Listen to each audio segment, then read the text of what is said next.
Everyone thinks they know why I bought these cars. They see these electric vehicles and almost instantly they see a political bumper sticker, a declaration about the planet.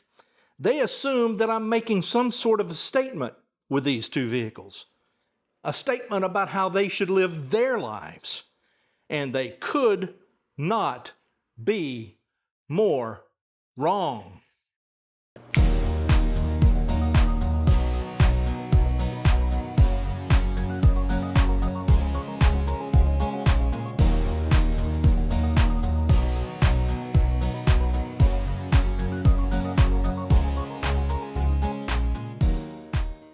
Look, my background is a background of meteorology.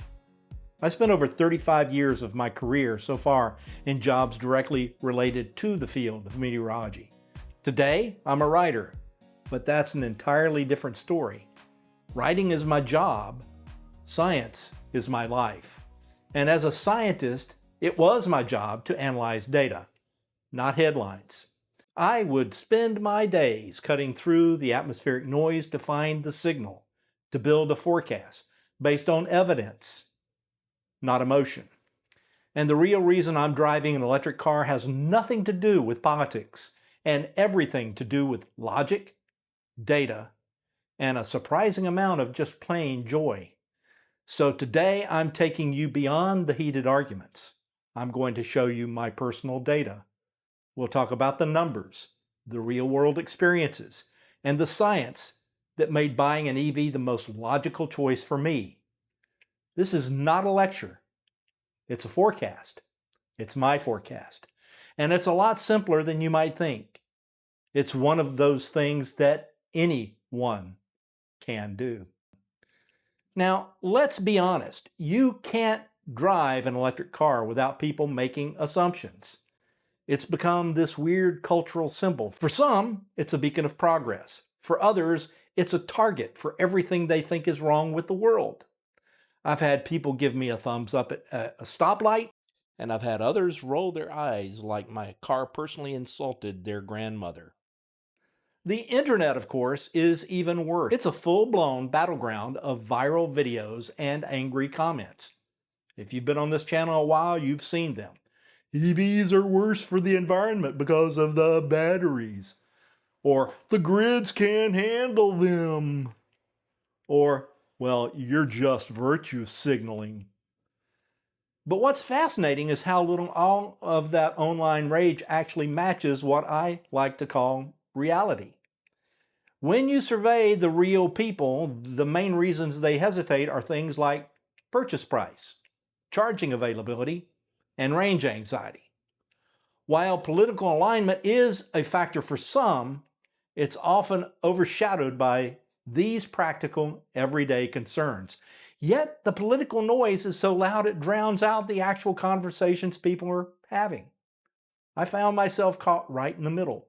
Friends and family would launch into debates armed with talking points from their favorite cable news host, but they weren't actually talking about the car I drive. They were talking about a caricature. And I realized the best thing I could do was what I do for a living. Ignore the noise and focus on the facts. That's my comfort zone. So let's do the science together. The first thing I did was build an economic forecast, just like I'd model a storm system when I was making a weather forecast.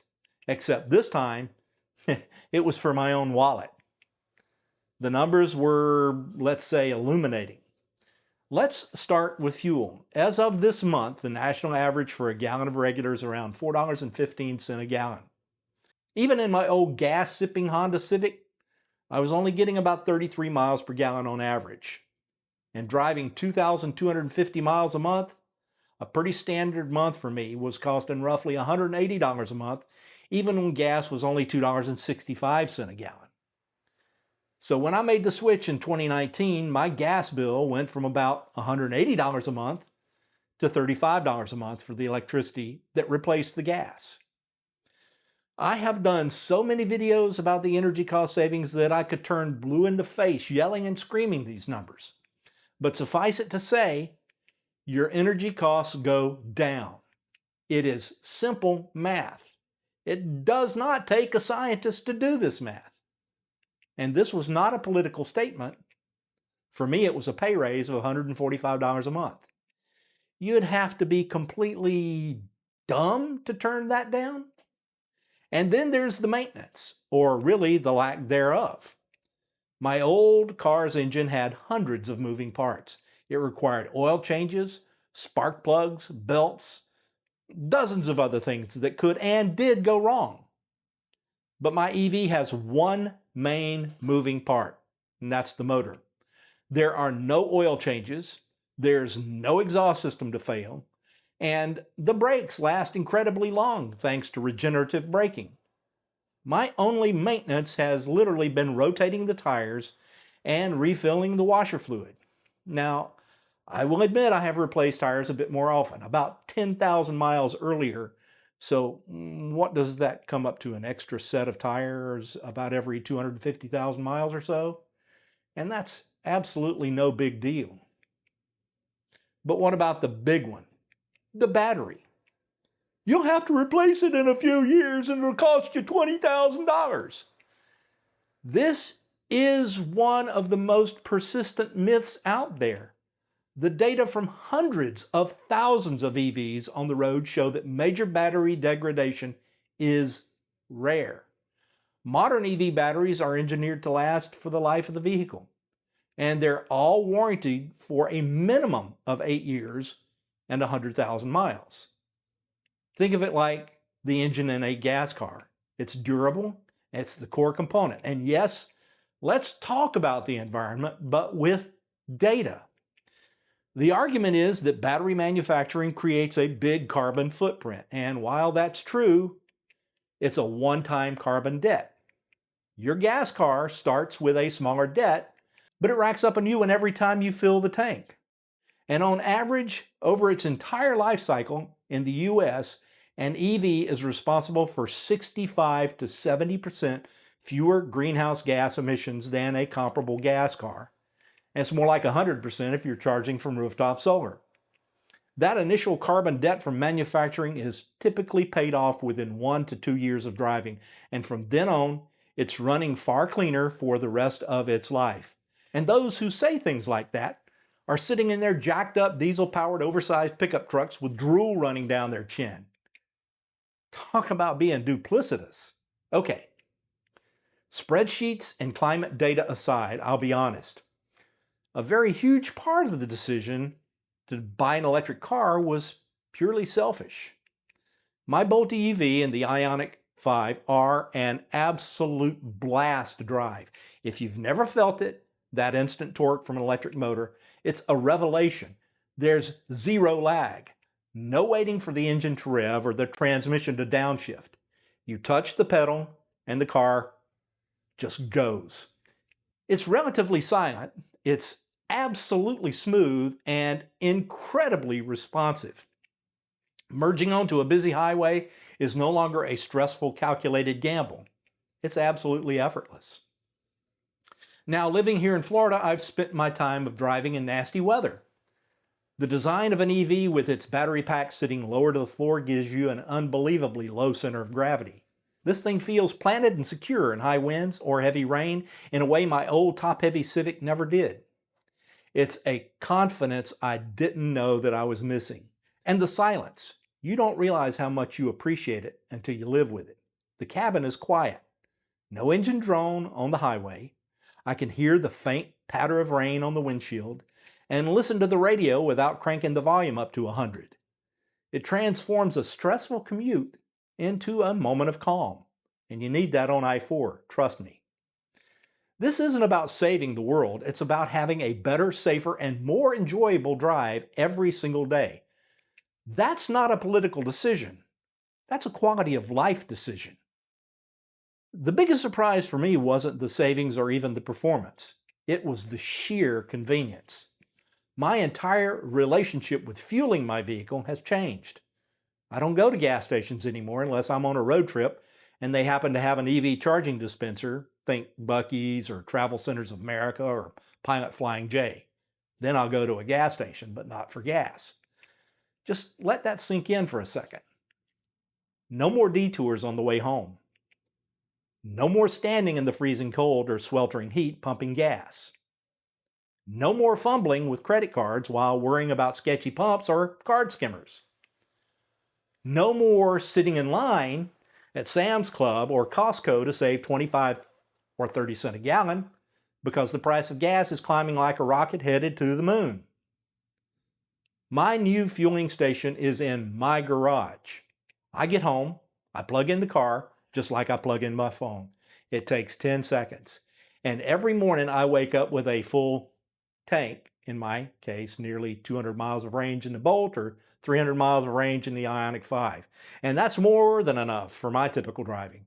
The vast majority of my charging happens when I'm asleep. Car's not doing anything anyway. Shouldn't be anybody driving it. I don't have any teenage kids at home stealing the keys and going out for a joyride. This revelation hit me after a long day at work, not long after I got my first EV. I had been riding all day, and it was raining cats and dogs, and I was waiting for the rain to let up so I could get in my car. And I remembered that just a month earlier, the same thing happened. But I was driving my Civic at the time, and when I got into the Civic, I looked down at the dash and the fuel gauge was just sitting barely above empty. Thunderstorms were popping all over the place here in the Orlando area, and I was drained, having been at the desk for almost 10 hours trying to get a deadline. I groaned. Don't do this to me now, please. But with the Bolt, I just got in, I drove home, and I plugged the car in. The car handles the rest. That convenience is a luxury I never knew that I was missing. Now, I want to use my professional background to tackle one of the biggest weather myths I hear. EVs don't work in the real world when it gets too hot or too cold. People just seem to think the battery gives up if the weather isn't perfect. Let's start out with the cold issue. Yes, extreme cold reduces an EV's range because the chemical reactions in the battery slow down.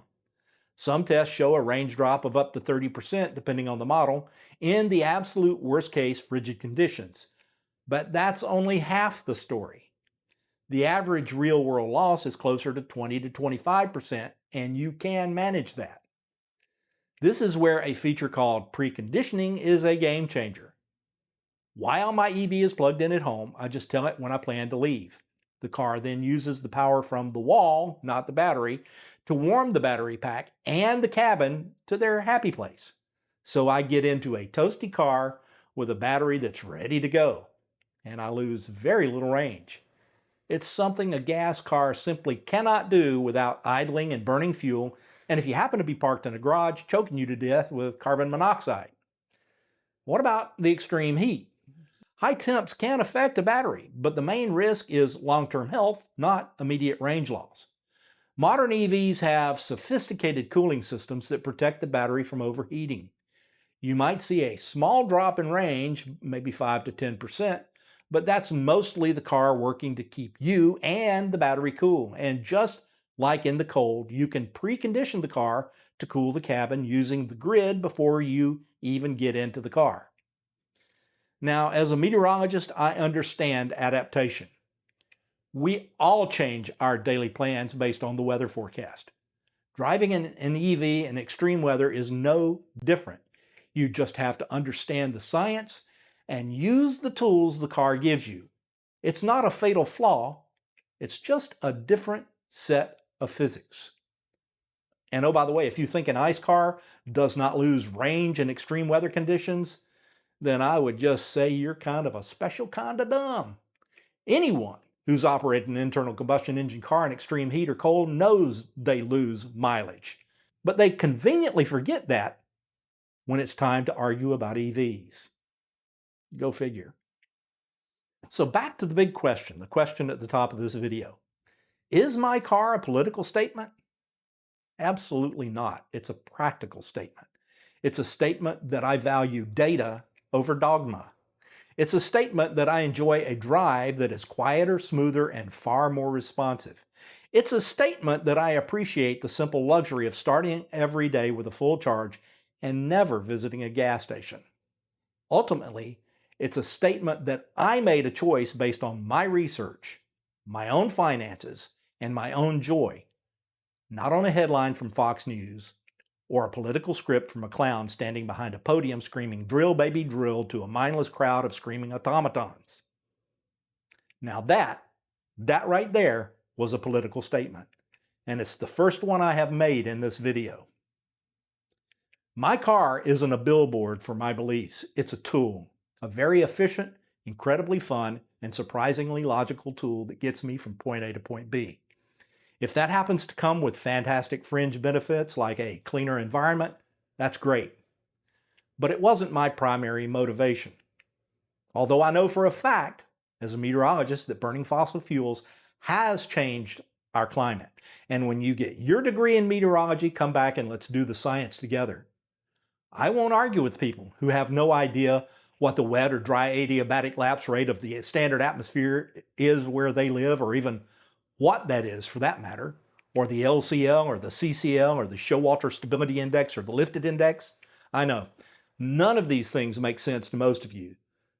These aren't the droids you're looking for. Move along. The real statement my EV makes is this: sometimes the smartest choice is the one you make after you turn down the noise and just look at the data for yourself.